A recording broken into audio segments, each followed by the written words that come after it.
당신은 혼자가 아닙니다. 라는 제목으로 주의 말씀을 증거하겠습니다. 3개월 동안 멜리데 섬에서 후한 대접을 받은 사도 바울 일행은 또다시 여행을 시작합니다. 이들이 승선한 알렉산드리아라고 하는 배의 머리에는 디오스구로라고 하는 배의 이름이 장식되어 있습니다. 디오스구로. 쌍둥이 형제라는 뜻인데 제우스 신의 쌍둥이 아들이 이 배를 지키는 수호신이라는 의미입니다. 그러나 성경의 기자가 구태여 그 이름을 밝힌 것은 이 책을 읽는 독자들로 하여금 진정한 신이 누구인지 한 번 더 생각해 보라는 의미입니다. 여러분, 지금까지 바울과 그의 일행을 지키시고 보호하신 분이 누구입니까? 제우스입니까? 아니면 여호와 하나님입니까? 여호와 하나님입니다. 즉 우리가 세상에 나가서도 모든 것이 하나님 없이 자기 마음대로 이루어지는 것처럼 보일지라도 실제로는 이 모든 것을 주관하시는 분이 하나님이심을 깨달으라는 것입니다. 본문 12절부터 13절 말씀에 따르면 이 배는 하루 만에 수라구사라고 하는 항구 도시에 도착하였고 거기서 사흘간 머물다가 이번에는 레기온에서 하루를 더 지낸 뒤 남풍이 불어오므로 이틀 만에 300km가 넘는 보디올까지 갈 수 있었습니다. 보디올은 로마에서 남쪽으로 240km 떨어진 항구로서 로마의 중요 관문 중 하나였습니다. 이제 드디어 바울이 로마에 첫 발을 디딘 것입니다. 보디올은 우리나라로 따지면 부산이나 인천항에 해당이 될 것입니다. 여기서 중요한 사실은 이 보디올에서 바울과 그의 일행들이 하나님을 믿는 성도들을 만났다는 것입니다. 이 낯선 장소에서 하나님 믿는 사람들을 만났다는 것입니다. 본문 14절 말씀을 제가 공동번역 성경으로 읽어보겠습니다. 거기서 교우들을 만나게 되었다. 그들의 간청으로 이래 동안 함께 지나다가 우리는 마침내 로마로 갔다. 무슨 말인지 이해가 되시죠? 보디올에 있는 형제들이 바울과 그의 일행을 열렬히 환영하고 극진히 대접했다는 것입니다. 그래서 바울과 그의 일행은 보디올에서 무려 일주일간 머무를 수 있었습니다. 그리고 나서 그들은 로마로 이동을 하게 되는데 이제부터는 배가 아니라 육로로 이동합니다. 모든 길은 로마로 통한다는 그 말처럼 그들은 앞비오 가도를 이용하여 로마로 가게 된 것입니다. 꿈에도 그리던 로마, 하나님께서 반드시 가라고 말씀하셨던 바로 그 로마, 그 목적지가 조금씩 다가올수록 바울의 마음은 설레었을 것입니다.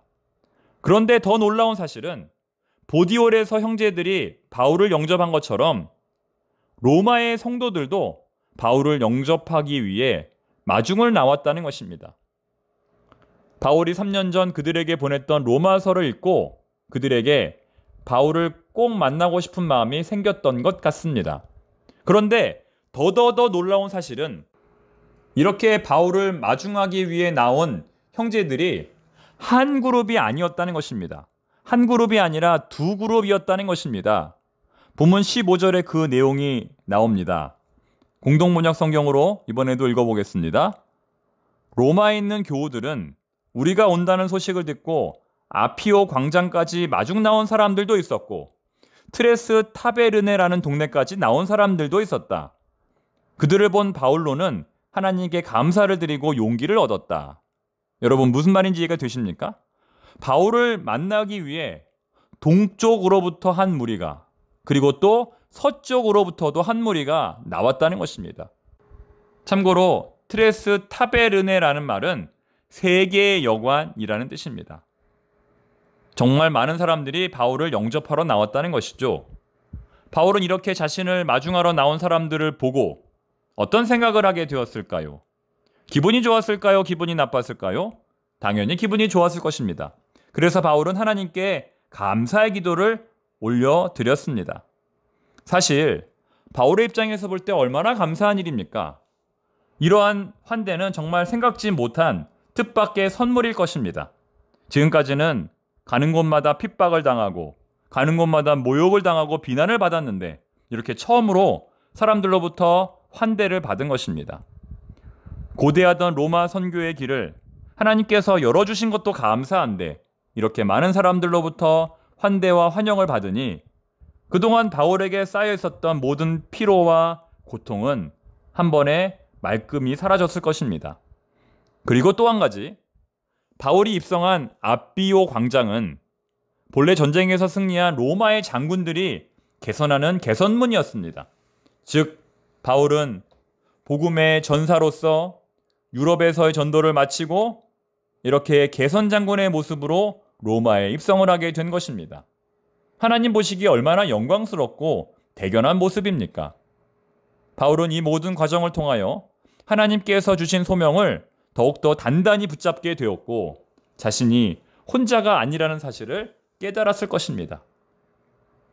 하나님께서 함께 하시는 것은 물론 동역자인 누가와 아리스다고 그리고 수많은 로마의 성도들이 바울 자신을 응원하는 모습을 보며 한 번 더 하나님의 소명과 도우심에 대해서 확실히 깨달았을 것입니다. 그리고 이어지는 16절 이하의 말씀을 보시면 로마에 들어간 바울이 유대인들을 초대하여 그들에게 하나님의 나라를 증거하는 내용이 나옵니다. 바울은 지금까지 로마의 총독에게 증언을 한 것처럼 자기가 얼마나 하나님 앞에 신실한 사람인지 고백을 하고 자신이 억울하게 죄수가 되었음을 밝힙니다. 물론 나중에 그 말을 믿는 자도 있었고 믿지 않는 자도 있었습니다. 예수님의 부활을 인정하는 자도 있었고 인정하지 못하는 사람도 있었습니다. 여기서 중요한 것은 하나님의 복음을 들으려고 하는 사람들이 있었다는 것입니다. 예루살렘의 유대인들처럼 그들은 덮어놓고 무조건 바울을 핍박하지 않았습니다. 일단 그가 무슨 말을 하는지 경청했습니다. 다 듣고 나서 그것을 믿을 것인지 안 믿을 것인지 판단했습니다. 이것이 바로 로마에 사는 유대인들의 사람들을 대하는 태도였습니다. 여러분, 이제 우리가 전도 행사를 2달 후로 앞두고 있는데요. 우리가 전도해야 할 불신자는 크게 5종류로 나눌 수 있습니다. 첫 번째는 교회에 대해서 적대적인 마음을 가진 사람들입니다. 두 번째는 교회에 대해서 약간 부정적인 마음을 가진 사람들입니다. 세 번째는 교회에 대해서 좋지도 않고 싫지도 않은 마음을 가진 사람들입니다. 네 번째는 교회에 대해서 긍정적인 마음을 가진 사람들이고 다섯 번째는 아직 교회는 다니지 않지만 교회에 대해서 매우 호의적인 마음을 가진 사람들입니다. 이렇게 사람들이 지닌 마음에 따라 복음을 전하는 방식도 달라야 한다는 것입니다. 교회에 대해서 부정적인 마음, 적대적인 마음을 가진 사람들에게는 직접 복음을 전하기보다는 교회에 대한 이미지를 바꾸는 것이 먼저 필요합니다. 교회가 선한 행동을 함으로써 교회에 대한 부정적인 이미지를 먼저 개선해야 합니다. 하지만 교회에 대해서 호의적인 마음을 가진 사람들에게는 직접 복음을 전해야 합니다. 이분들은 복음을 영접할 준비가 된 사람들입니다. 따라서 교회는 전도의 전략을 2가지로 분류하여 실행해야 합니다. 교회의 이미지를 개선하는 간접적 전도와 복음의 내용을 직접 전달하는 직접적 전도를 해야 한다는 것이죠. 앞으로 우리가 9월, 10월 2달간은 복음의 내용을 구체적으로 전달하는 직접적 전도를 해야 한다는 것입니다. 여러분, 아무리 교회에 대해서 호감이 있는 사람이라 할지라도 누군가가 전하지 않으면 복음을 들을 수 없습니다. 교회에 가고 싶어도 교회에 가자는 권면을 해야 그분이 교회에 나올 수 있습니다. 이번 전도잔치의 표어는 전도해봐야 합니다. 전도해봐야 합니다. 입니다. 여러분, 누가 예수 믿을지, 누가 복음을 받아들일지는 해봐야 합니다. 복음을 받아들일 것 같은 사람이 의외로 안 받아들일 수 있고, 복음을 안 받아들일 것 같은 사람이 의외로 받아들일 수 있습니다. 그것은 아무도 모릅니다. 해봐야 합니다. 로마에 있는 성도들이 바울이 오기를 고대하고 그로부터 하나님의 복음 듣기를 경청했던 것처럼 누군가가 우리를 만나기를 고대하고 또 우리로부터 복음 듣기를 기다리고 있을지 모릅니다. 앞으로 2달간 이 복음 전도의 잔치에 기쁨으로 또 자원하는 마음으로 참여하는 우리 모두가 될 수 있기를 바랍니다. 기도하겠습니다. 하나님 아버지, 로마에 갔던 바울은 자신을 환대하고 자기가 전하는 복음을 경청하는 사람들을 만났습니다. 정말 뜻밖의 선물이었습니다. 이번 가을 저희들이 전도할 때에도 이렇게 준비된 전도자들을 만나게 하여 주시옵소서. 처음이라 두렵고 떨립니다. 어떻게 해야 할지 잘 모르겠습니다. 하나님께서 지혜를 주셔서 전도의 사명을 잘 감당하게 하옵소서. 세상이 주는 기쁨이 아니라 전도함으로써 얻을 수 있는 기쁨을 기대하게 하옵소서. 예수님의 이름으로 기도드립니다. 아멘.